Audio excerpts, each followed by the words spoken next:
What up, Dreamers? Chef Plum here with you. Today we're going to talk about something that's really important when it comes to making your food. Look, we're going to talk about marinating chicken. Listen, it couldn't be any easier to do, and I've got 2 ways for you to do it. And if you want your chicken to taste good, you got to marinate it, you got to season it, you got to put stuff on it. You can't just throw it on top of the stove, on top of the grill, on top of the oven and think you're going to get something great out of it. You got to season it up nicely. So I'm going to show you today my incredibly easy way to marinate chicken. It's one of those things where if you just think about it, it's really simple. So let me show you what I've got happening. So down here, I got a little fresh rosemary. Now listen, I know not everybody's got fresh rosemary. Fresh rosemary is one of those things that's kind of seasonal. Maybe you can't afford to buy it in the store or something. You can use the dry stuff, but when you do, just use a little bit less of it because it's really strong. I got a little fresh chopped garlic right here.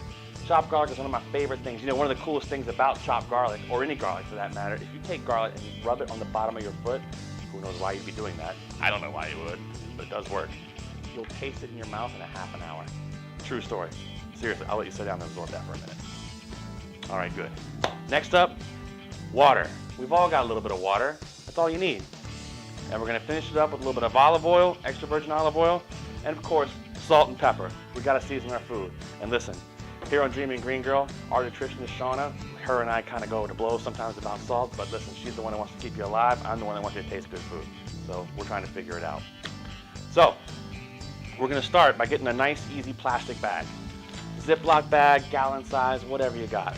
And this is a very simple, antibiotic-free chicken breast. You know, we want to make sure we're getting that. We don't want to get the regular chicken breast in the store. Make sure it says antibiotic-free. It's very important. You don't want to have any of those chemicals in your body and stuff like that. So we're going to drop this in here. And I'm doing all this without actually putting my hands on the chicken. How about that? Then we're going to take a nice handful of this rosemary. The recipe is going to be listed down below so you can actually see the amount if you care. Sprinkle some of the fresh rosemary in there. We're going to take a nice little pinch of this chopped garlic. I mean, this is fresh chopped garlic. You got the cloves, you smash them, you chop them up. Couldn't be any easier. Then we're going to take our zester here. This is our zester. It's on my top things you have to have in your kitchen. You got to get yourself a zester. And we're going to give a little bit of zest in there. You just slide across like this. Now what a zester does is it's going to pull off. Here, let me show you. We're going to put some here on the board. Just like this. You can come in close and check it out. See that? Look at that. That's the zest of the lemon. That is not the white part, which is the pith.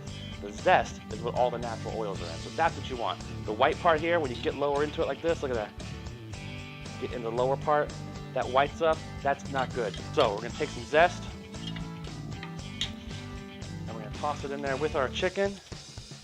We're gonna hit it with about a quarter teaspoon of olive oil.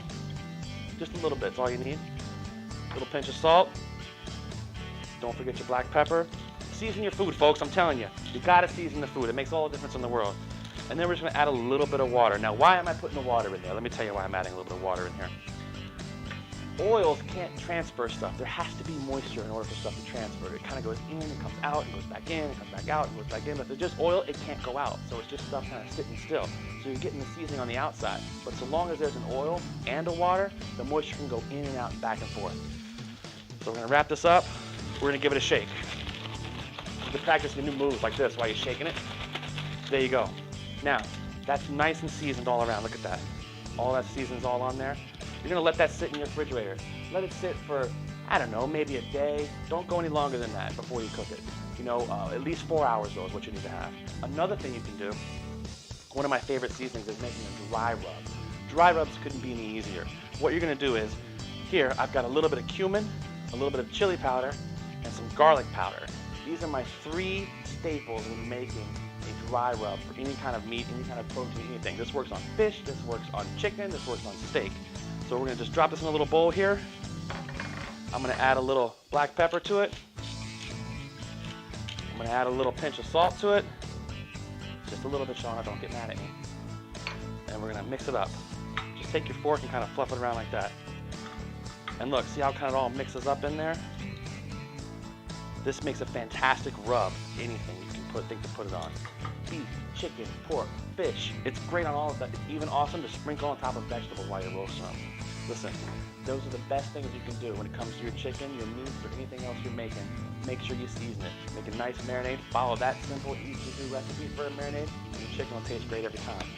I'm Chef Plum for DreamingGreenGirl.com, and and we'll talk to you next time. We're gonna make some chicken now.